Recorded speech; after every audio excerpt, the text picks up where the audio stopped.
Last class में हम लोगों ने देखा था कुछ डेफिनेशन देखी थी हमने यूनिट्स की। ठीक, मास का देखा था, प्लैटिनम इरिडियम अलॉय का। लेंथ का देखा था, लाइट के ऊपर था वो बेस्ड। टाइम का देखा था, वो हमने देखा था सीसियम क्लॉक, सीसियम 133 एटम के ऊपर बेस्ड था, उसकी oscillation in the hyperfine level. फिर हमने बात की थी टेम्परेचर की, तो वो बेस्ड था ट्रिपल पॉइंट ऑफ वाटर के ऊपर। फिर हमने बात की थी अमाउंट ऑफ सब्सटेंस, तो वो था based on 0.012 KG of carbon atom के ऊपर। फिर हमने बात की थी ल्यूमिनस इंटेंसिटी के ऊपर, तो वो बेस्ड था एक पर्टिकुलर फ्रीक्वेंसी ऑफ लाइट, जिसको हमने रखा था एंगल 1 स्टीरेडियन। ठीक है।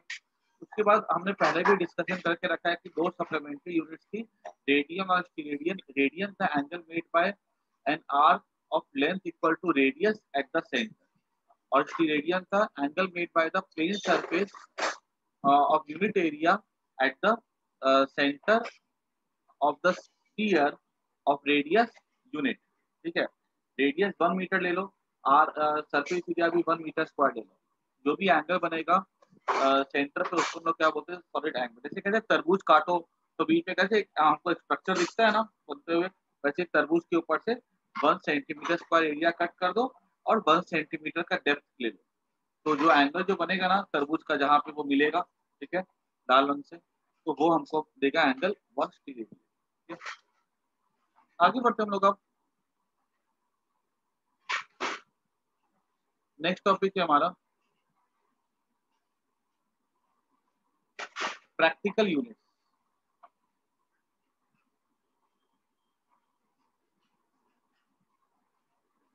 प्रैक्टिकल यूनिट में हमें कुछ कुछ पढ़ना है। जैसे एक पढ़ना हमको एस्ट्रोनॉमिकल यूनिट। तो ये पता है कि जो एस्ट्रोनॉमिकल यूनिट होता है, that is the average distance between the earth and the सन।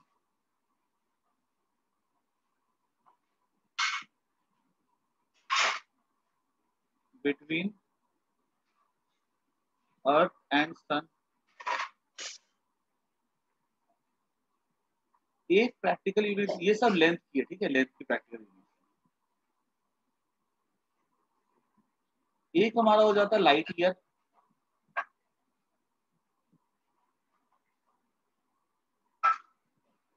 ये हो जाता है distance travelled by light in 1 year. कहने का मतलब है, मान लो कि एक स्टार है, वहां से लाइट अपने अर्थ पे आती है और लाइट को पहुंचने में समय लग जाता है बहुत दूर है स्टार, लाइट को अर्थ पे आने में समय लग जाता है 2 साल। तो हमने क्या बोला कि वो जो डिस्टेंस होगा ना, वो होगा 2 लाइट। मान लो कोई स्टार है जिससे कि लाइट को अर्थ पे पहुंचने में समय लगता है 5 ईयर्स। तो हमने क्या बोला कि वो जो डिस्टेंस होगा ना, वो हो जाएगा 5 लाइट ईयर। जितना समय लगेगा लाइट को अर्थ पे पहुंचने में, ठीक है, वो डिस्टेंस को हम लोग क्या बोलते हैं, लाइट ईयर बोलते हैं ऐसा। और अगर लाइट ईयर को चेंज करना हो मीटर में, तो कैसे कर सकते हैं, 1 लाइट ईयर इक्वल्स टू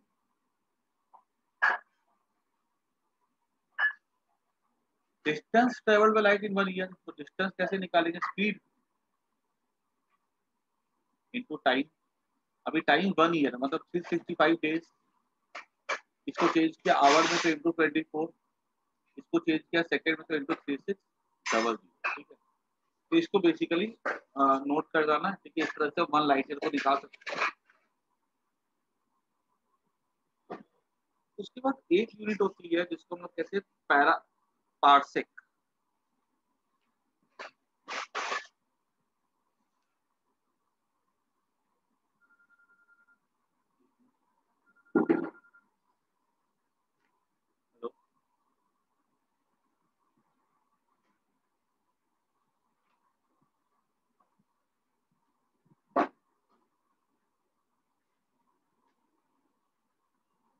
एक यूनिट हो जाती है पार्सेक। तो पार्सेक का मतलब क्या होता है कि जैसे कि मान लेते हैं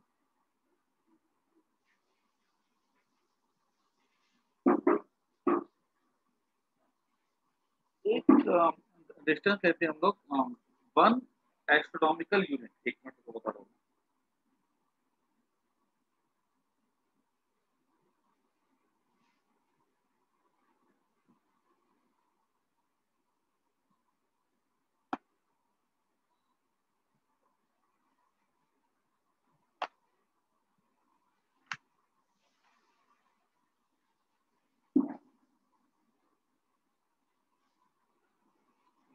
जैसे मान लो कि अर्थ का हमको पता है रेडियस का, अर्थ की ऑर्बिट का रेडियस कैसे निकाला जाएगा, ऐसे निकाला जाएगा ना, ये सन है, यहाँ पे अर्थ घूम रही है, तो ये एवरेज डिस्टेंस क्या हो जाएगा, ये एवरेज डिस्टेंस हो जाएगा इसका प्लस इसका बाय 2 कर दो, ये एवरेज डिस्टेंस हो जाएगा ना, इसको हम लोग कहते हैं 1 AU कहते हैं एवरेज डिस्टेंस। हमने क्या किया, ये जो भी एवरेज डिस्टेंस था अर्थ और सन का, दैट इज 1 एस्ट्रोनॉमिकल यूनिट। हमने देखा कि ये ऑब्वियस ही बात है, ये अगर कुछ स्पेस में कहीं ना कहीं कुछ एंगल बनाएगा, ऐसे मान लो ये एंगल कहीं पे बनाता है 1 डिग्री, तो कुछ तो दूरी होगी यहाँ पे 1 एस्ट्रोनॉमिकल यूनिट लेंथ बनाएगा एंगल 1 डिग्री। हम और दूर चले जाते हैं, और दूर चले जाते हैं, ये एंगल और छोटा हो जाएगा, 1 मिनट हो जाएगा, मतलब 1 डिग्री का 1/60 पार्ट। हम और दूर चले जाते हैं और ये एंगल और छोटा हो जाएगा,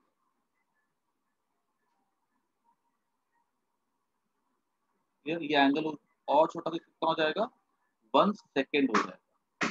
इतना दूर चले जाते हैं कि वो एंगल छोटा होते होते कितना हो जाए, 1 सेकेंड हो जाए। 1 सेकेंड कितना होता है, 1/60 × 60 degree.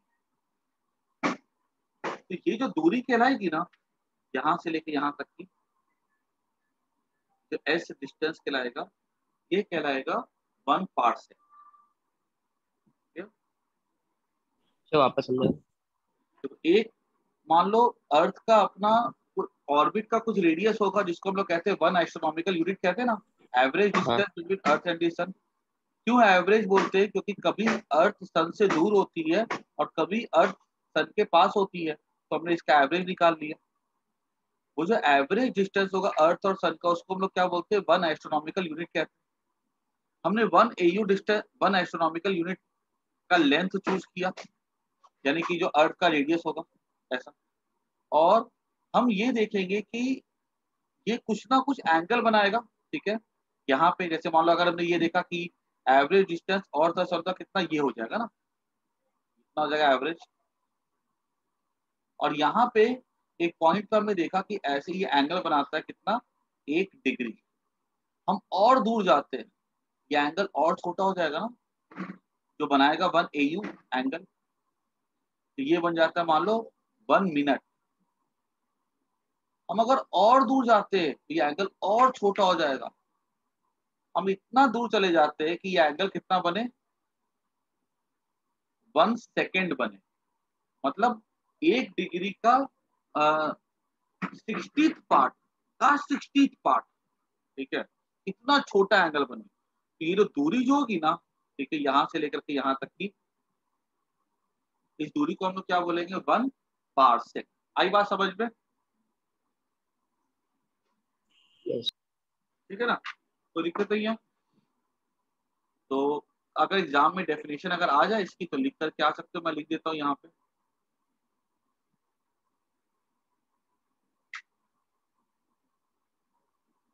It is distance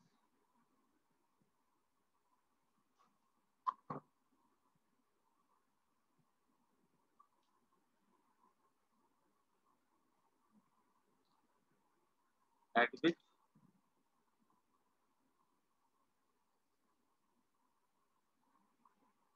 average radius of Earth's orbit, average radius of earth orbit कितना होता है, 1 AU होता है। Orbit subtend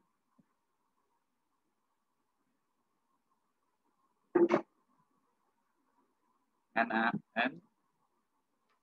angle of arc 1 arc मतलब 1 सेकेंड हो गया। और इसकी वैल्यू अगर देखी जाए ना तो मैं लिख भी देता हूँ। एस्ट्रोनॉमिकल यूनिट की वैल्यू क्या होती है 1.496 इंटू 10⁻11 मीटर। लाइट ईयर की वैल्यू क्या हो जाती है 3 इंटू 9.46 इंटू 10⁻15 मीटर। हालांकि इसे वैल्यू याद करने की ऐसी कोई जरूरत नहीं है। एक पार्सेक हो जाता है 3.26 light year, equal to 3.08 into 10⁻16। कभी कभी क्या सिंपल सिंपल क्वेश्चन आ जाते हैं, ऐसा एग्जाम में हो सकता है क्वेश्चन पूछ ले parsec is the unit of, ठीक है, ऑप्शन दे देगा मास लेंथ टाइम, ठीक है, तो वहां पे लेंथ को चूज कर सकते हैं। तो अपने को टर्म्स पता होने चाहिए, हालांकि वैल्यू जैसे कोई याद करने की जरूरत नहीं है, बट वी शुड नो कि होता क्या, ऐसा नाम सुना होना चाहिए।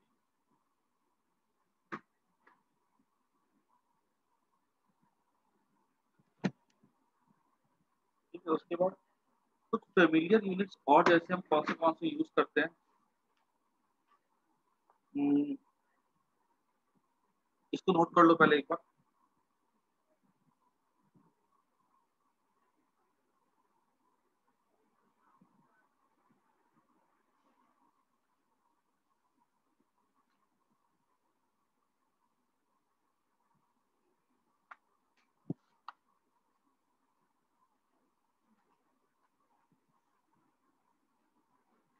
ये जो है ना रेंज ऑफ लेंथ, ये जो है ना ये सेक्शन 2.3.3 पेज नंबर 21 में दिया हुआ है।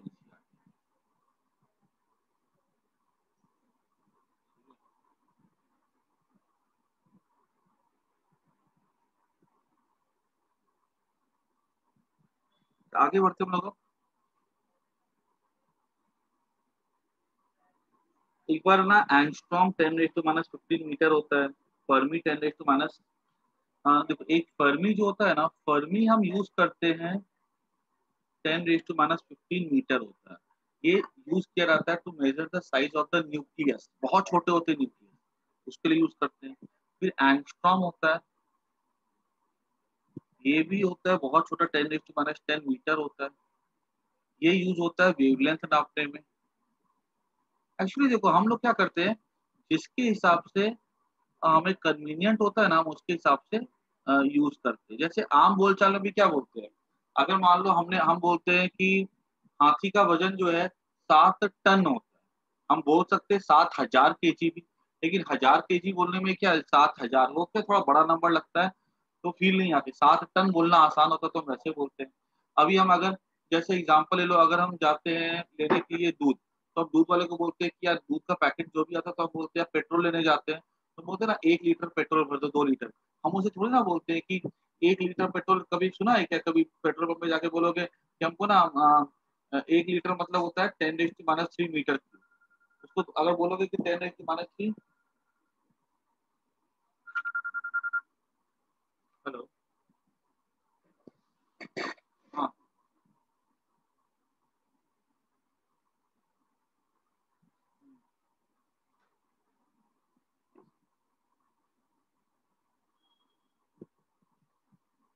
ठीक है।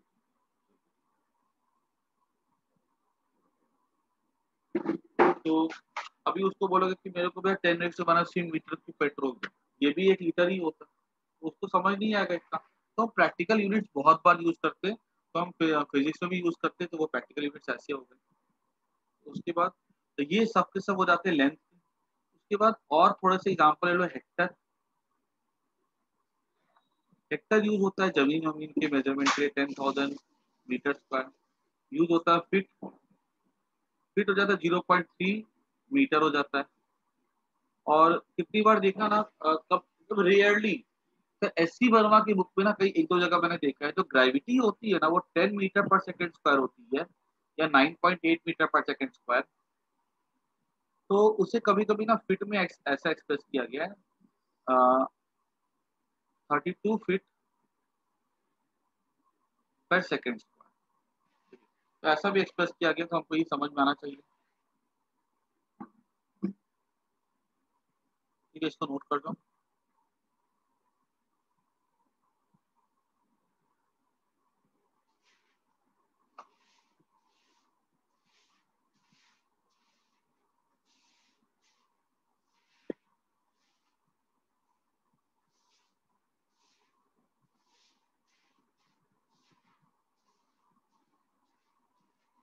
नोट कर दो।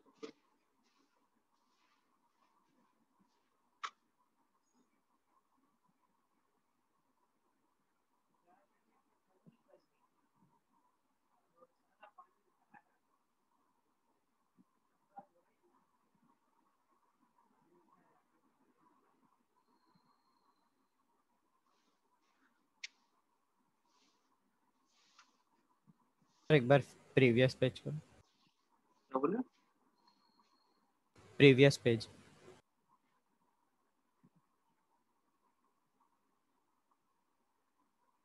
हो गया सर।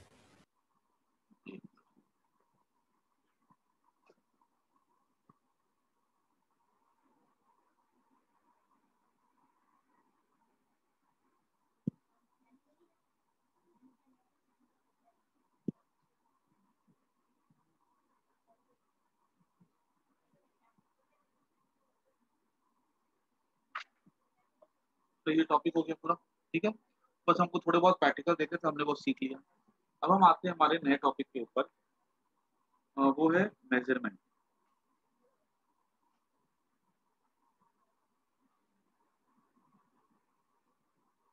ये थोड़ा लंबा टॉपिक है और रिलेटिवली इम्पोर्टेंट भी है। इससे हमारे बोर्ड में लॉन्ग टाइप क्वेश्चन में आ सकते हैं।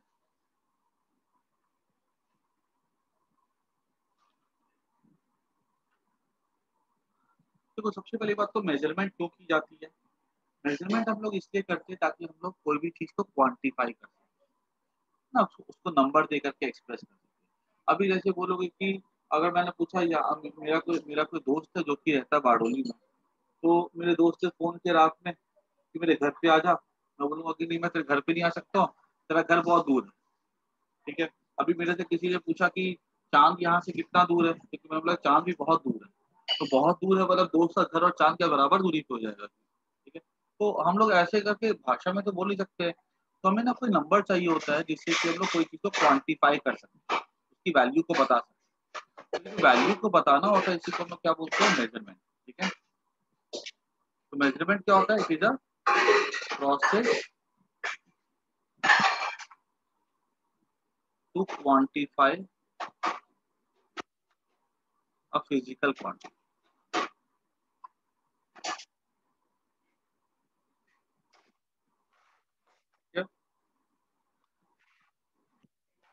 अब जब मेजरमेंट करते हैं ना, इसलिए तीन चीजें चाहिए होती है, required three things to record measurement.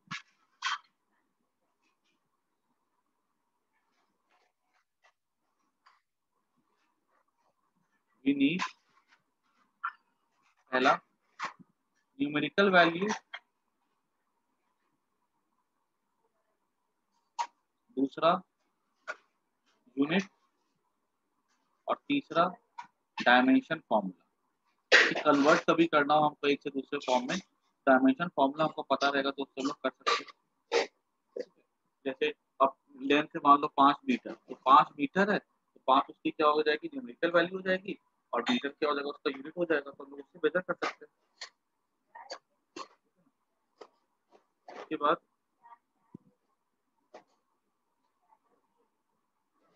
आगे हम देखिएगा, तो इसके बाद ये नोट कर दो, छोटी सी बात है।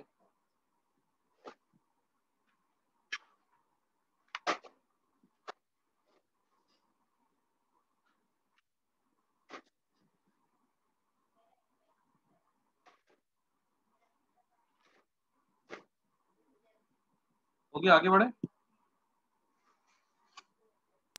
So it yes is sir. the process. जब हम measurement में it is the process to quantity of quantify to physical quantity. Quantify अच्छा, क्वांटिटी टू क्वांटिफाई।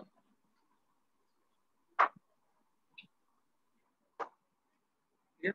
आगे बढ़ते हम लोग, नेक्स्ट टॉपिक है हमारा order of magnitude.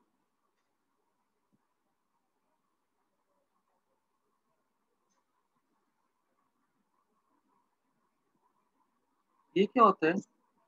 This gives us value, this gives us value nearest to actual value of quantity.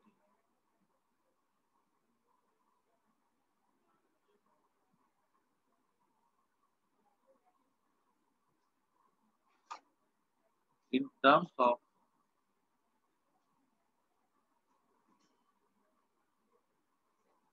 suitable power of 10. ठीक है, जैसे कि हमें ये बताता है कि कोई क्वांटिटी कितनी बड़ी या कितनी छोटी है। फॉर एग्जांपल ले लो, अगर मैंने लिखा नंबर 1.6 इंटू 10⁵5, इसका ऑर्डर ऑफ मैग्नीट्यूड क्या होगा? तो मैं बोलूंगा इसका ऑर्डर ऑफ मैग्नीट्यूड हो जाएगा 10⁵5 हो जाएगा। अगर मान लो मैंने लिखा है 4.6 इंटू 10⁵6, इसका ऑर्डर ऑफ मैग्नीट्यूड क्या हो जाएगा?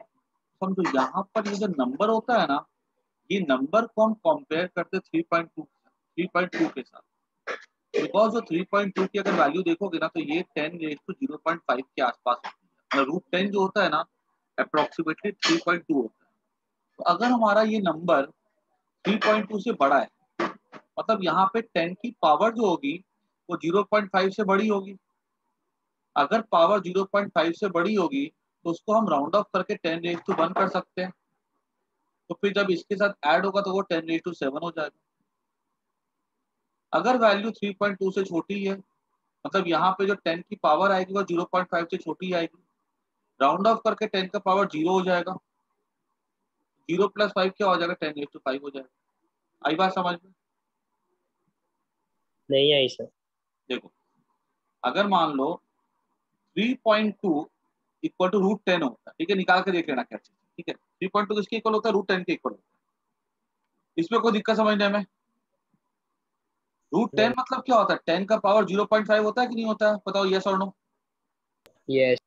ठीक है, अब कोई नंबर लिखा हुआ है, मान लो 1.6 इंटू 10 का पावर 5। एक बात बताओ मेरे को, 1.6 को अगर मैं लिखता हूँ 10 के पावर पे, मैं अगर साइंटिफिक कैलकुलेटर यूज करता हूँ 10 का पावर में कौन सा आएगा? 1.6। तो एक बात तो गारंटी है कि ये जो पावर आएगा यहाँ पे वो 0.5 से छोटा होगा ना? यस और नो? क्योंकि ये 3.2 1.6 3.2 से छोटा है ना, तो यहाँ पावर भी तो 0.5 से छोटी आएगी। यस और नो? यस। तो 0 इंटू 10⁵5। अब अगर इसको राउंड ऑफ कर देंगे, जैसे मान लो अगर यहाँ 0.3 आती है तो 10⁻0.3 क्या हो जाएगा? राउंड ऑफ करेंगे तो वो 10 का पावर 0 हो जाएगा। तो 5 + 0 क्या हो जाएगा? 10⁵5 ही बचेगा। लेकिन अगर मान लो मैंने लिखा 4.6 इंटू 10⁶6, और मेरे को अगर निकालना है इसका ऑर्डर ऑफ मैग्नीट्यूड, क्योंकि देखो अगर हमारे पास ऑर्डर ऑफ मैग्नीट्यूड का मतलब क्या? पावर्स ऑफ 10 का होता है। वो हमको ये दिखाता है कि नंबर कितना बड़ा या कितना छोटा है। अपने जब अभी जब क्या कहते हैं एनसीईआरटी की बुक खोल के देखोगे, age of the universe, mass of the earth, mass of the universe, ये सब देखोगे ना तो वो लोग क्या करते हैं अधिकतर पावर्स ऑफ 10 में ही एक्सप्रेस करते हैं, ताकि दिखाने के कि नंबर कितना बड़ा या कितना छोटा है। अभी जैसे देखो 4.6 है इसका ऑर्डर ऑफ मैग्नीट्यूड, तो 4.6 हमें 3.2 से बड़ा है। 3.2 से बड़ा तो ऑब्वियसली बात है जो पावर आएगा वो यहाँ 0.5 से बड़ा ही आएगा ना? यस और नो? है ना? क्योंकि 3.2 10 का 0.5 बड़ा है, 4.6 ऑब्वियसली बात है 4.6 3.2 से बड़ा है। यहाँ पर जो पावर ऑफ 10 आएगा वो भी क्या होगा? 0.5 से बड़ा होगा। 0.5 से बड़ा होगा, इसको राउंड ऑफ करेंगे तो क्या हो जाएगा? ये 10 का पावर 1 हो जाएगा। मान लो 0.76 आता है, राउंड ऑफ करके 10 का पावर 1 हो जाएगा, इंटू 10 का पावर 6, 10 इंटू पावर 7 हो जाएगा। आई कि नहीं आई बात समझ में? बोलो यस और नो। Yes sir. यस। ठीक है ना? एक एक काम करो, सबको इस क्वेश्चन का आंसर देना समझ में आया तो हर एक बच्चा आंसर देगा। इसका ऑर्डर ऑफ मैग्नीट्यूड निकालना है।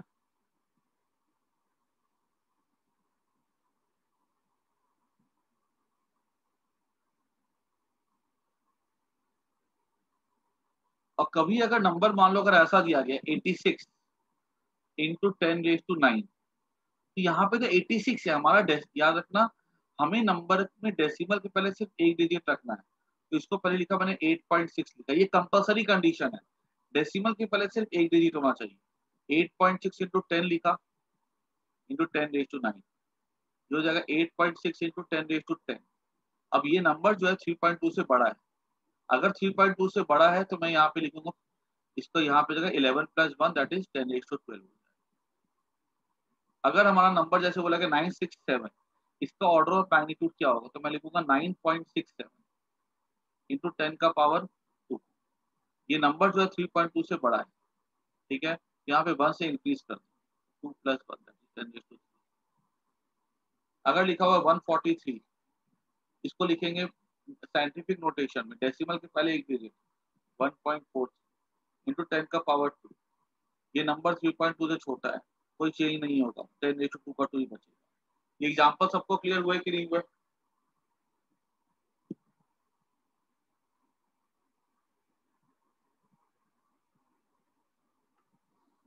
सर एक बार वापस समझाओ ना, नहीं आ रहा है। 967, इसको हाँ। मैंने क्या लिखा 9.67 इंटू 10 का पावर 2। डेसिमल के पहले सिर्फ एक डिजिट होना चाहिए, यस और नो? यस। देखो 9.67 के डेसिमल के पहले सिर्फ है ना, तो इंटू 10⁻2 इसको लिख सकते हैं ना। हाँ। तो ये क्या हो गया, यहाँ पे ये 3.2 से बड़ा है नंबर, यहाँ पे ऑर्डर ऑफ मैग्नीट्यूड निकालने के लिए यहाँ पे जो भी पावर है उसको 1 से बढ़ा दो, 10⁻3 हो जाएगा। 143 है, यहाँ पे डेसिमल सर के पहले, हाँ, बोलो। सर 3.2 ही क्यों लिया? बोलो 3.2 जो होता है ना, उसका 3.2 जो होता है 10⁻5 होता है ना, 0.5 होता है। अच्छा। तो अगर 9.67 है मतलब 0.5 से पावर बड़ा हो जाएगा, तो राउंड ऑफ करके यहाँ पे 1 हो जाएगा ना। हाँ ओके सर, समझ गया। हाँ 1.43 है, ये 3.2 से छोटा है, तो राउंड ऑफ करके यहाँ पे पावर कितना आएगा, 10⁻0 हो जाएगा ना, तो सेम ही रहेगा ना।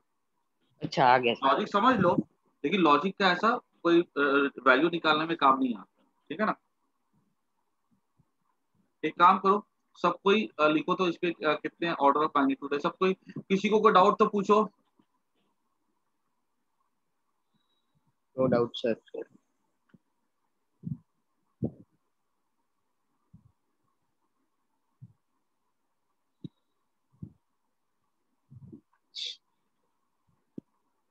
सबके एक काम करो, सबको इसके क्या कहते हैं, ऑर्डर ऑफ मैग्नीट्यूड लिख करके बताओ तो क्या आएगा,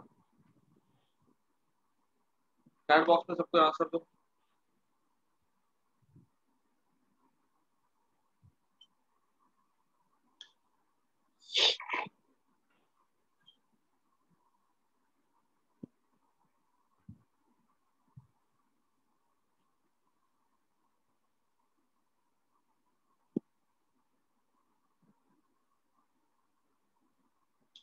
सर एक एक करके भेज दो, चलेगा ना? हाँ एक ही करके भेज दो। सही है, मैंने मैसेज डाला है कि नमन परम मनन का है, जिसको देखना है उसने देखा नहीं, बाकी सब लोगों ने देख लिया है। जिसको देखना तो उसे देखा ही नहीं।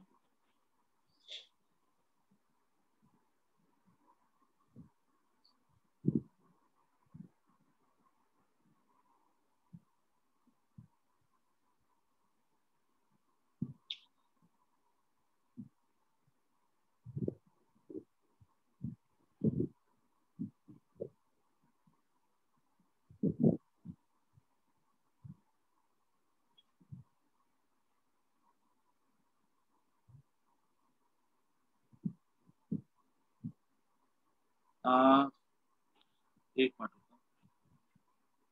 सर फर्स्ट वाला मैंने गलती से भेज दिया। हाँ एक बार सही करो उसको। हाँ सर। इब्राहिम का 10:2 है, 2 है। एक काम को ना 10 का पावर मत लिखो, खाली लिख दो ना 2 3 4 ऐसे लिख दो बस। एक काम को चारों के आंसर एक साथ भेज दो, और ना ऐसे ऑर्डर में लिख दो 2 1 3 4, जो भी ऑर्डर हो ना वैसा लिख दो, क्योंकि इतना लंबा लिखना नहीं पड़ेगा। सर तो 10 के सिर्फ पावर लिख के भेज देना। खाली पावर लिख दो बस। एक मिनट, हाँ, 1.4 मत लिखो, उसको खाली पावर लिखो बस। ऑर्डर ऑफ मैग्नीट्यूड में हम लोग खाली 10 का पावर लिखते हैं, ठीक है, 10⁻2 10⁻3 ऐसे लिखते हैं। एक बार अभी के खाली नंबर भेज दो, उस पर नंबर 1.4 1.6 लिखने की जरूरत नहीं है।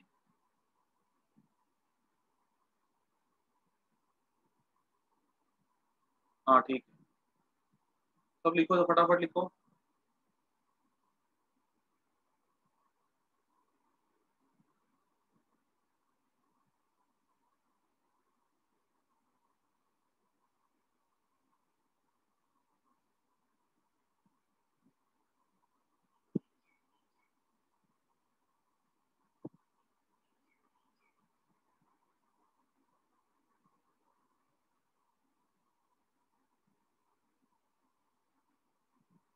ठीक है, एक बार जरा चेक कर लो तो एक बार, यहाँ पे कितना हो जाएगा, 1 2 3 है, तो इसमें हो जाएगा 3.67।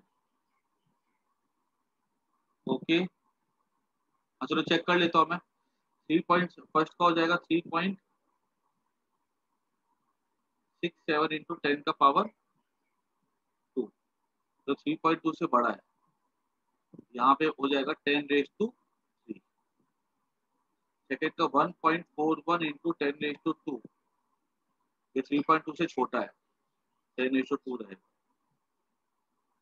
9.25 इंटू 10⁻2, ये 3.2 से बड़ा है, तो 10⁻3 हो जाएगा। 9.189 इंटू यहाँ पे 10⁻2, 10⁻2 दैट इज 10⁻8 हो जाएगा। यहाँ पर ये 3.2 से बड़ा है, तो ये 10⁻9 हो जाएगा। ठीक है, अपने यहाँ से सब कुछ चेक कर लो एक बार। सर वो फोर्थ वाले में सर आपने वो 0.91 शायद से सर आपने 918.9 करवाया था। एक मिनट, 918.9 है ना, तो हाँ 10⁻2, देखो ना, ठीक है, क्वेश्चन क्वेश्चन मैंने अभी कहाँ चेंज किया। सर डाउट है उसमें सर, ओके, अगर हम पॉइंट को 2 प्लेस आगे ले ले तो हाँ, नहीं चलेगा सर? नहीं नहीं, इसको तो पीछे लेना पड़ेगा ना, तब ना डेसिमल के हाँ पहले एक डिजिट आएगा। Okay sir. अगर आगे ले लोगे तब तो वो डेसिमल के बाद और 4 डिजिट हो जाएंगे, या डेसिमल के पहले 4 डिजिट हो जाएंगे। डेसिमल के पहले ओके सिर्फ एक डिजिट रखना है, ठीक है, कंपलसरी रूल है। डेसिमल के पहले एक डिजिट रखना है, इसको हम लोग कहते हैं, ऐसे जब रखते हैं ना आंसर तो हम लोग, इसको हम लोग कहते हैं साइंटिफिक नोटेशन फॉन्ट। किताबों में जब भी देखोगे ना, तो हमेशा कभी भी वो लोग वैल्यू ऐसे करके नहीं देते, 917 इंटू 10⁻4 ऐसे नहीं लिखा रहता, उसको लिखते वो लोग 9.17 इंटू 10⁻6 लिखते। डेसिमल के पहले हमेशा एक ही डिजिट होना चाहिए, कंपलसरी है।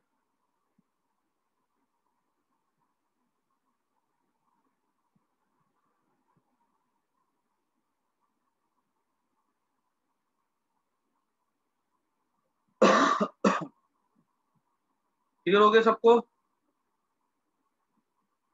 Yes sir. Yes sir. चलो, अभी सब सब अपने आंसर चेक कर लो, अगर किसी का आंसर गलत है तो जरा यहाँ से वेरीफाई कर लो, और तो भी कोई अगर डाउट आ रहा है तो पूछ लो।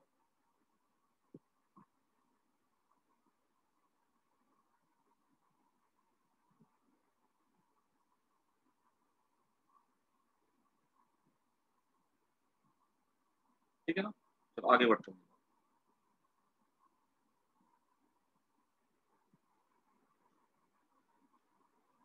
पढ़ो सर मैं, आप कौन सा टॉपिक? अब हम लोग करेंगे मेजरमेंट का नेक्स्ट टॉपिक है हमारा, that is measurement of length. तो मेजरमेंट ऑफ लेंथ की अगर बात की जाए तो इसमें दो मेथड होते हैं। एक हो जाता है direct method,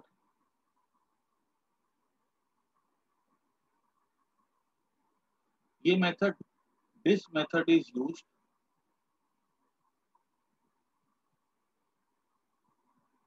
when two extreme points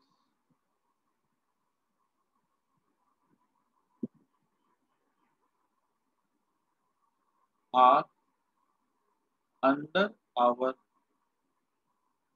reach।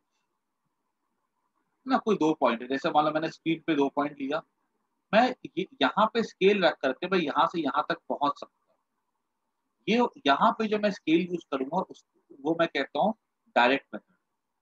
अगर हम एक पॉइंट से दूसरे पॉइंट तक पहुंच सकते हैं तो उसके लिए जो मेथड यूज करते हैं उसको हम लोग क्या बोलते हैं, डायरेक्ट मेथड। इस डायरेक्ट मेथड को यूज करने के लिए हम यूज करते हैं device like metre scale,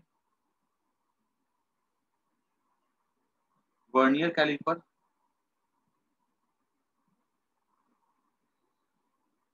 screw gauge. Metre scale का जो लीस्ट काउंट होता है वो होता है 0.1 सेंटीमीटर।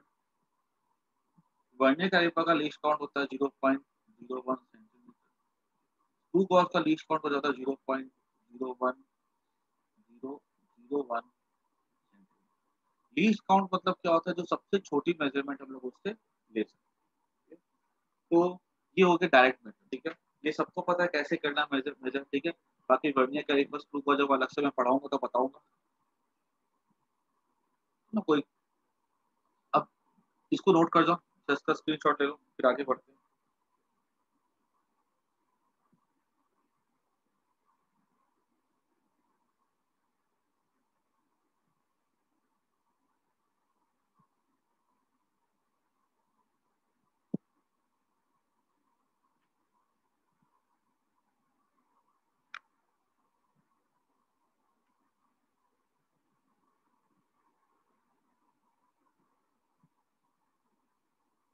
सर एक बार वो मेजरमेंट वाला दिखाओ ना सर, वो आपने वो मेजरमेंट स्टार्ट करवाया है, वो वाला दिखाओ ना सर, पेज उसका हाँ ये वाला।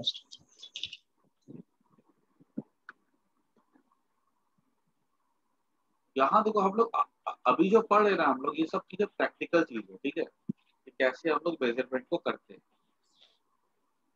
एरर्स हो गया, डन सर। सिग्निफिकेंट फिगर्स हो गए, वो सब क्या होता है हम लोग कैसे अपने आप को एक्सप्रेस करते, वो बात होती है।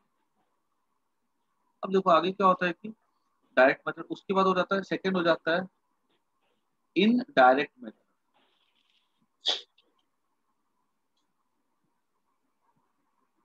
It is used when extreme points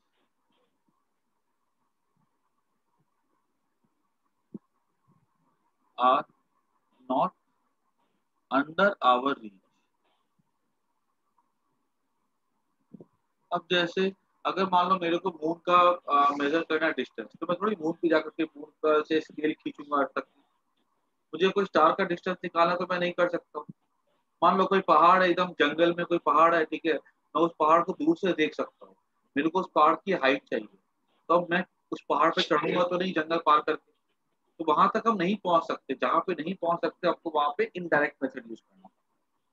indirect method में कौन से होते हैं, जैसे एक हो जाता है रिफ्लेक्शन मेथड,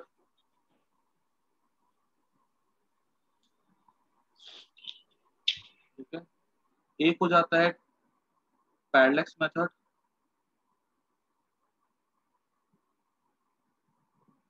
और एक हो जाता है ट्रिग्नोमेट्री मेथड।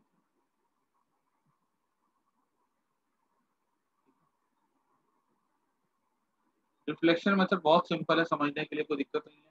हम कोई भी साउंड को भेजते हैं, ठीक है, मान लो कोई पहाड़ है हमारे सामने, हमको पता करना है कि वो कितना दूर है मुझे। तो हम क्या करेंगे, एक साउंड प्रोड्यूस करके किसी भी इंस्ट्रूमेंट से, और वहां पे डिटेक्टर लगा हुआ है, ठीक है। तो साउंड जैसे प्रोड्यूस होगा, तो यहाँ पे डिटेक्टर भी है। यहाँ मान लो कोई पहाड़ है, ये साउंड जाएगा ऐसे और लौट करके आ जाएगा। साउंड कब प्रोड्यूस हुआ है वो टाइम हम नोट कर लेंगे। डिटेक्टर फिर उसके साउंड कितनी देर बाद रिसीव करता है उसको भी निकाल लेंगे। मान लो साउंड रिसीव करता है 0.2 सेकंड के बाद, हमने साउंड भेजा, उसकी स्पीड थी 340 मीटर पर सेकंड। तो हमने बोला कि साउंड ने कितना डिस्टेंस ट्रेवल किया, 340 मीटर पर सेकंड इंटू 0.2, दैट इज 170। ये जाने का हो गया, ये आने का हो गया। अब इसको मैंने 2 से डिवाइड कर दिया, 85 मीटर हो गया। मतलब ये डिस्टेंस हो गया हमारे सोर्स का और पर्वत, ठीक है। सिंपल मेथड है, कोई दिक्कत समझने में, बच्चों वाला मेथड है ये, नो सर। ठीक है ना। इसलिए इसमें क्या क्या चीजें ध्यान में रखनी है। डिस्टेंस हो जाता है, इसमें एक फॉर्मूला याद रखना, वी टी बाई 2, ठीक है। डी क्या है यहाँ पे, डिस्टेंस ऑफ ऑब्जेक्ट, पहाड़ हो सकता है, कोई प्लानिट हो सकता है, ठीक है। बी क्या है, वेलोसिटी ऑफ वेव। वेव मैं इसलिए लिख रहा हूँ क्योंकि ये साउंड भी हो सकता है, लाइट भी हो सकता है। टी इस time interval,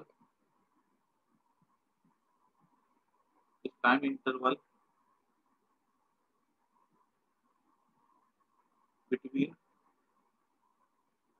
wave produced and wave receive.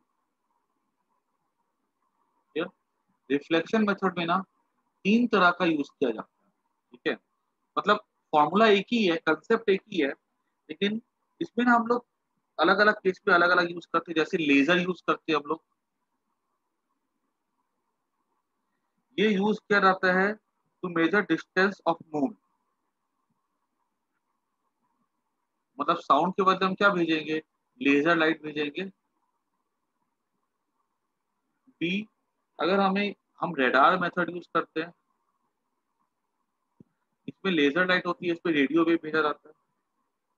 इसमें हम लोग नियर बाय प्लैनेट्स के लिए यूज करते हैं। आगे कंसेप्ट तो कुछ नहीं है, ठीक है। कंसेप्ट एक ही है कि जो सामान जो हम यूज करते हैं वेव, उसको बदल देते हैं। और एक होता है सोनार, ये साउंड एंड क्या कहते हैं, साउंड नेविगेशन एंड लैंग्वेज। यहाँ साउंड वेव होती है, अल्ट्रासाउंड होती है, इसको हम यूज करते हैं टू मेजर डेप्थ।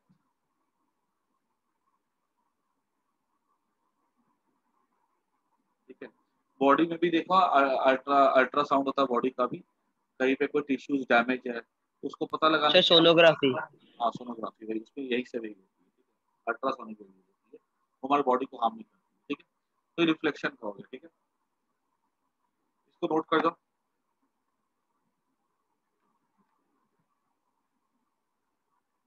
ये पूरी कहानी किसकी मेजरमेंट की चल रही है, लेंथ। और जो हम लेंथ की जो कर रहे हैं ना हम लोग, ये जो इनडायरेक्ट मेथड, ठीक है, वो किसके लिए, बड़ी लेंथ के लिए, ठीक है। छोटी लेंथ मतलब मॉलिक्यूल का साइज हो गया, उसकी बात अलग से करेंगे। अभी किसकी बात करें हम लोग, बड़ी लेंथ के लिए।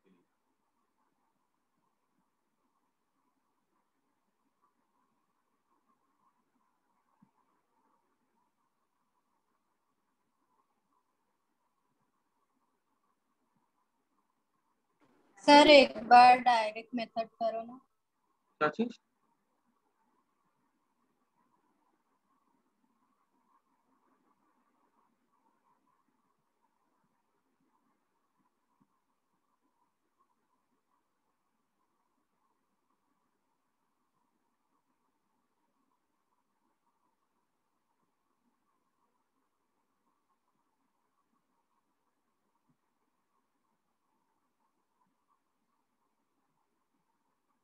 हो गया सर। आगे बढ़ते हम लोग। अब बात आती है, अब हमारा कौन सा मेथड है, इनडायरेक्ट में रिफ्लेक्शन समझ में आ गया। अब आता है पैरेलैक्स मेथड, ठीक है। तो पैरेलैक्स मेथड के लिए क्या करो, अभी देखो सबको एक काम करो, सबके हाथ में पेन होगा, दीवार के सामने ना अपने पेन को ना हाथ में पकड़ो और उसको ना देखो ध्यान से। और ना अगर तुम्हारे सामने कोई दीवार है, दीवार पे कोई घड़ी है, या सामने कोई स्विच बोर्ड है, कोई छोटा सा अगर ऑब्जेक्ट है ना दीवार पे, तो पेन को ना उसके सामने रखो, ठीक है, हाथ पे, और देखो। और फिर एक आंख बंद करके देखो। देखो तो क्या जब हम क्या कहते हैं अपनी लेफ्ट राइट आई को बंद करके लेफ्ट आई से देखते हैं, तो पेन जो है ना अगर लेफ्ट आई से देखते हैं खाली, तो राइट पे शिफ्ट होते हुए दिखता है। और अगर हम राइट आई से देखते हैं तो पेन हमको लेफ्ट शिफ्ट होते हुए दिखता है। वो दिखता कि नहीं दिखता, बोलो हाँ या ना। Yes, हाँ sir. Sir, sir angle change होता है। है ना, हाँ, ठीक है। तो हमें क्या होता है, वो शिफ्ट होते हुए दिखता है। और ये शिफ्ट हमें बेटर दिखता है जब हम सामने में किसी रेफरेंस को ले लेते हैं। जैसे कि मैंने बोला, सामने दीवार पे कोई स्विच बोर्ड को ले लो, या घड़ी को ले लो, कोई भी छोटी चीज को ले लो, तो हमको ना उसके रेफरेंस पे वो चीज हमको शिफ्ट होते हुए दिखती है। ठीक है, तो ये चीज सबको पहले करके देख लो एक बार। ठीक है, ये जो शिफ्ट होता है ना ऑब्जेक्ट में with reference to other object, इसी शिफ्ट को हम लोग क्या बोलते हैं? पैरेलैक्स बोलते हैं। आई बात समझ में? इस फिनोमेना को हम लोग क्या बोलते हैं? पैरेलैक्स। सबको क्लियर हो गया? Yes sir. Yes, sir. चलो इसको पहले लिख लो, पहले वर्ड्स में लिख लो।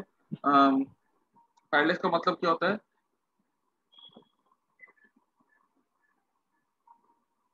ये सेकेंड मेथड की पूरी कहानी है। ठीक है, पैरेलैक्स का पहले मतलब क्या है? It is apparent shift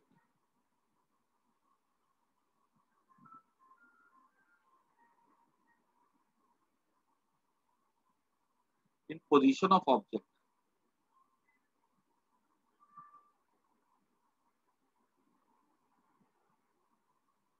with respect to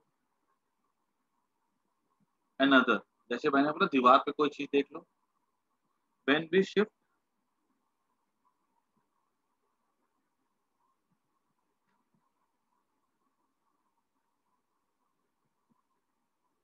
our eyes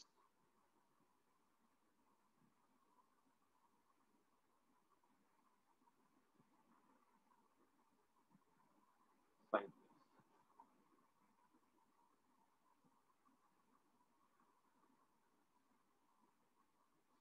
ठीक है, वो हम आंख बंद करके भी देख सकते हैं, या हम अपने आईज को अगर थोड़ा शिफ्ट भी करें ना, तो भी हमको वो चीज दिखे। ठीक है, या तो आंख बंद कर दो, नहीं तो शिफ्ट कर दो, कोई दोनों में से कोई भी तरीके से आपको दिखेगा वो साइड में शिफ्ट। अब क्या होता है कि मान लो कि ऐसा है कि यहाँ पर ये एक ऑब्जेक्ट है, और ये हमारी लेफ्ट आई है, ये हमारी राइट आई है। ठीक है, हमने क्या बोला अपने दोस्त को कि हमने अपनी राइट आई को बंद कर दी है, और हमने बोला कि अपने दोस्त को कि एक काम कर, इस ऑब्जेक्ट से ना लेफ्ट आई पे एक लाइन खींच दे। ठीक है, या एक स्केल सेट कर दे, ऐसा कुछ सिस्टम सेट कर दे कि यहाँ से एक लकड़ी जाए और मेरे लेफ्ट आई की तरफ। उसने बोला ठीक है, तो उसने क्या किया, ऑब्जेक्ट से हमने राइट आई को बंद किया, और उसने क्या किया, लेफ्ट आई से ऐसे करके उसने। फिर अब क्या हुआ सेकेंड में, फिर हमने अपनी लेफ्ट आई को बंद कर दी, और हमने उसको बोला कि अब एक काम कर, तू जो है ना अपना राइट आई, मेरी राइट आई पे ना यहाँ से एक लाइन खींच दे। ठीक है, या कोई लकड़ी ऐसी सेट कर दी, तो उसने कर दिया ऐसा। ठीक है, और ये हमारा हो गया ऐसे। ठीक है, ये हमारी लेफ्ट आई है, ये हमारी राइट आई है, और ये हमारा हो गया एंगल थीटा। ये जो डिस्टेंस कहलाता है ना लेफ्ट आई और राइट आई का, इसको हम लोग कहते हैं बेसिस। और ये जो थीटा जो बनता है ना, this theta is called as parallax angle. मतलब ऑब्जेक्ट से एक लाइन ड्रॉ कर दो, जिस ऑब्जेक्ट को भी देख रहे हो, जैसे पेन को देख रहे थे, तो उस पेन से एक लाइन ड्रॉ कर दो अपनी लेफ्ट आई के लिए, उस पेन से लाइन ड्रॉ कर दो अपनी राइट आई के लिए। जो दो दो लाइन के बीच में जो एंगल बनेगा उसको हम लोग कहते हैं पैरेलैक्स एंगल। और जो दो आईज ऑब्जर्व कर रही हैं, ठीक है, उसको हम लोग क्या बोलते हैं? बेसिस बोलते हैं। ये लेफ्ट आई और ये राइट आई। क्लियर होगी बात? ये नोट कर जाओ।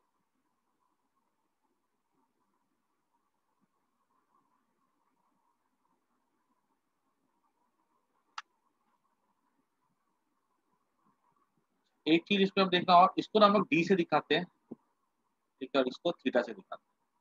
एक चीज याद करो जो मैंने पढ़ाई दी थी अभी, कि एंगल्स में, कि मैंने देखो बोला था कि ये एंगल ऐसा होता है, कोई भी अगर आर्क एंगल बनाता है ना, तो उसको हम लोग एंगल को कैसे मेजर करते हैं? थीटा से। थीटा हो जाता है length of the arc upon distance. Distance मान लो डी। थीटा क्या है? Length of the arc upon distance होता है, मैंने बता के रखा था। यहाँ पर ध्यान रखना कि थीटा हमेशा किस में मेजर होता है? रेडियन में। गलती से भी थीटा यहाँ डिग्री में मत ले लेना। थीटा किस में मेजर होता है? रेडियन में। थीटा के length of the arc upon radian. अभी सोचो, अगर मान लो ये पॉइंट यहाँ पर है, और मैं अगर इसको ऐसा लूं, बहुत दूर, बहुत दूर, मतलब मैं अगर थोड़ा सा दिखाऊं इसको ऐसा, ऐसी लाइन ड्रॉ कर दूं मैं अगर,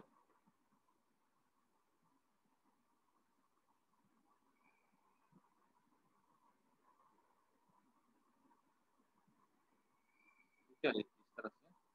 और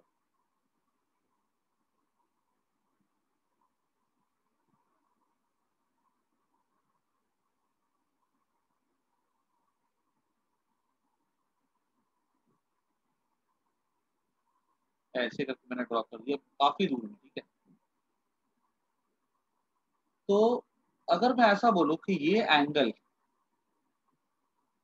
जो कि थीटा होगा, अगर मान लो मैंने यहाँ पे ऐसे एक आर्क ड्रॉ किया, देखो ये आर्क है और ये लाइन है, ये लाइन है, ठीक है। अगर मैं बोलूँ theta equal to length of the arc upon distance, या मैं थीटा को बोलूँ, ये जो पिंक लाइन है, ये लाइन है, ये आर्क है, ठीक है, ब्लैक वाला। मैं बोलूँ अगर एल डैश बाई डी, ठीक है, तो क्या दोनों बराबर नहीं हो गए? मतलब अगर मैं यहाँ पे आर्क बोलूँ या लाइन की लेंथ बोलूँ, तो क्या दोनों अप्रोक्सीमेटली सेम सेम नहीं हो जाएंगे? देखो इतना छोटा है ना वो, अगर ये एंगल बहुत छोटा होता है तो जो आर्क की लेंथ होगी और जो स्ट्रेट लाइन होगी, ठीक है, जैसे जो आर्क की लेंथ होगी और जो स्ट्रेट लाइन होगी जो दो पॉइंट्स को ज्वाइन करेगा, ये इसकी और इसकी लेंथ कैसी होगी? सेम हो जाएगी अप्रोक्सीमेटली। ये बात समझ आ रही कि नहीं आ रही है? नहीं आ रही सर, वापस देखो समझा। अगर ये बहुत दूर है, सीधी सी बात है, अगर बहुत दूर है तो देखो यहाँ पर मुझे एक बात बताओ, क्या चीज बड़ा है? ये अगर मैं ऐसे ड्रॉ करता हूँ, क्या बड़ा है? आर्क की लेंथ बड़ी है कि स्ट्रेट लाइन बड़ा है? आर्क बड़ी है। आर्क बड़ा है, ठीक है। आर्क, अब देखो अगर मान लो मैंने अगर ऐसा लिया,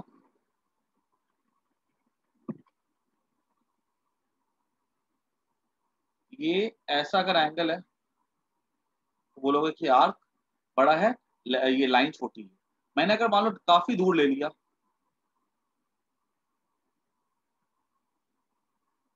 अब ये आर्क है, ये लेंथ, अगर यहाँ पे डिफरेंस नापा जाए ना, अगर आर्क की लेंथ और स्ट्रेट लाइन की लेंथ में, तो डिफरेंस आता है मान लो 1।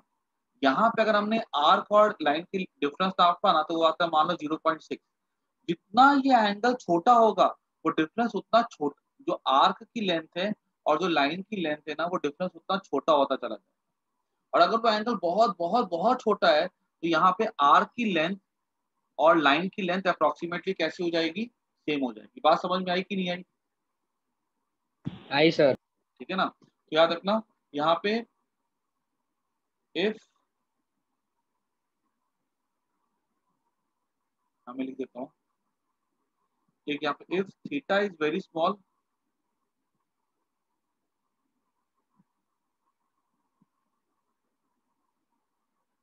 देन ये आर्क लेंथ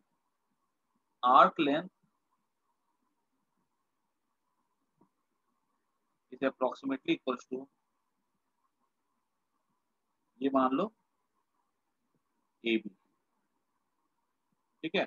अगर एंगल बहुत छोटा होता है तो जो आर्क की लेंथ होती है और जो स्ट्रेट लाइन होती है जो कि ज्वाइन करती है एंड ऑफ टू आर्क, वो दोनों कैसे हो जाती है? अप्रोक्सीमेटली सेम हो जाती है। तब मैं थीटा को length of the arc upon distance बोलूं या मैं स्ट्रेट लाइन अपॉन डिस्टेंस बोलूं, दोनों बात कैसी है? सेम। यस और नो? यस। ठीक है ना।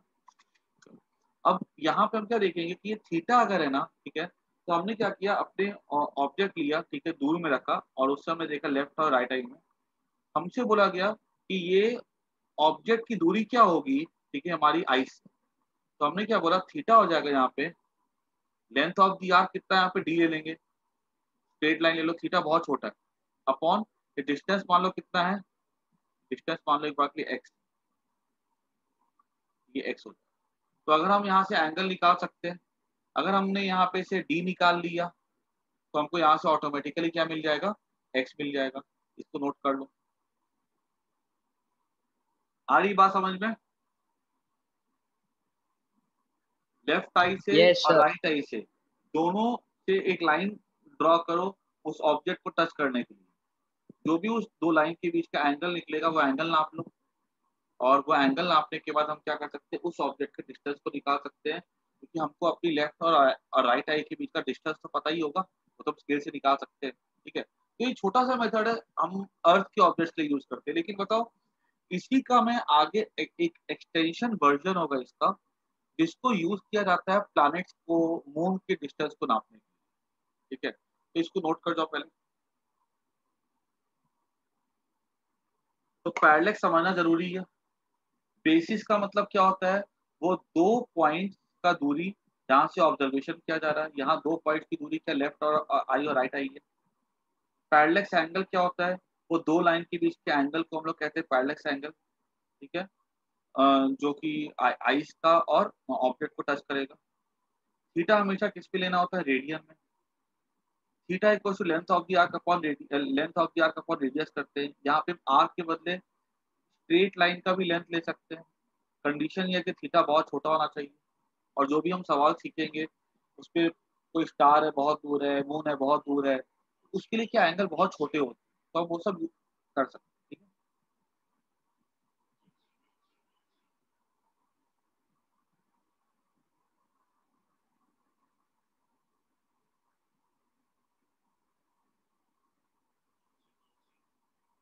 अच्छा मैंने ये एक बार इसको हम लोग नेक्स्ट क्लास में कंटिन्यू करेंगे अब, ठीक है। स्टार का डिस्टेंस निकालने का मुझे लगता है कि और 30-40 मिनट्स में पौने घंटे की क्लास होगी। उसमें ना हमारा चैप्टर नंबर 2 पूरी पूरी तरह कंप्लीट हो जाएगा, बिल्कुल बचेगा नहीं चैप्टर। मैंने ऑलमोस्ट 80% 90% चैप्टर 2 करवा दिया होगा। एक क्लास और चाहिए होगी। अच्छा अभी मेरे को बताओ कि जिन जिन बच्चों के स्कूल में एग्जाम, मैंने बोला था ना कि वेंसडे को मैं लूंगा ये, वेंसडे को मैंने बोला था कि मैं लूंगा ये क्या कहते हैं अ, इसका ये मैंने कुछ वीडियोस भेजी थी मोशन इन वन डायमेंशन की। और मैंने बोला था जिन बच्चों के स्कूल में एग्जाम है वो मेरे को बता देना, और वो वीडियो में पहली 5 वीडियो देख करके रखेंगे। तो जिन जिन ने भी देखी है ना, ठीक है, वो मेरे को मैसेज कर दो। और मैं एक क्लास आज ही ले लूंगा, शायद 6 बजे 7 बजे 8 बजे, ठीक है। तो मैं एक क्लास ले लेता हूँ ताकि जो भी मोशन इन वन डायमेंशन है ना, उसके एक बार रिवीजन करवा दूंगा, उसके डाउट्स क्लियर कर दूंगा, उसके प्रैक्टिस करवा दूंगा। और अगर बाकी बच्चे भी बैठते हैं अगर मोशन इन वन डायमेंशन की क्लास में, तो उनको भी सब कुछ समझ में आ जाएगा, because motion in one dimension ऐसा चैप्टर है जो क्लास 9th में ही पढ़ के रखते हैं, ठीक है। तो हो जाएगा। बाकी इसके बाद हम लोग रेगुलर क्लास में motion in one dimension start करेंगे, लेकिन जिन बच्चों का आ रहा है एग्जाम में वो पहले ही एक बार अपना बेस तैयार कर लेना वीडियो पढ़ करके और डाउट्स क्लियर करवा कर, ठीक है। जिसके भी आ रहे हैं ना वो मेरे को मैसेज कर दो अभी, ठीक है। मैं क्लास आज ही रखूँ, क्योंकि मैथ्स की क्लास 7:20 को खत्म होती है। तो ठीक है ना। क्या कहते हैं 7:20 को, तो 8 बजे मैं रख दूंगा ना। सर 8 बजे हार्दिक सर के। केमिस्ट्री की सर। क्लास होगी। तो फिर एक काम करो, मैसेज कर देना मेरे को। मैं कल की क्लास, कल जो है ना मैं क्लास ले लूंगा 12:30 बजे ऐसा कुछ, ताकि मैं एक क्लास के जो भी वीडियो, जो देखो वीडियो देख करके रखना है 5 वीडियो, उसमें से डाउट क्लियर करवाऊंगा और उसमें से एक्स्ट्रा क्वेश्चन में प्रैक्टिस करवाऊंगा, ठीक है। तो अगर आज 8 बजे हो पाता तो ठीक है, नहीं तो फिर कल मैं सुबह में रख दूंगा, ठीक है। 12 साढ़े 12 बजे क्लास मुझे मैसेज कर देना, ठीक है एक बार। और भाई देखो मैंने बोला था कि किसी को डाउट अगर हो तो मेरे को भेज देना, जो टेस्ट हुई थी मैथ्स की।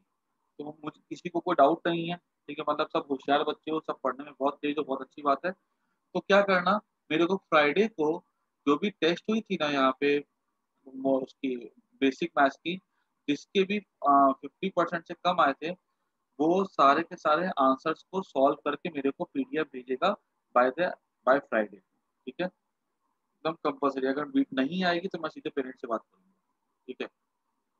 चलो बाय, टेक केयर।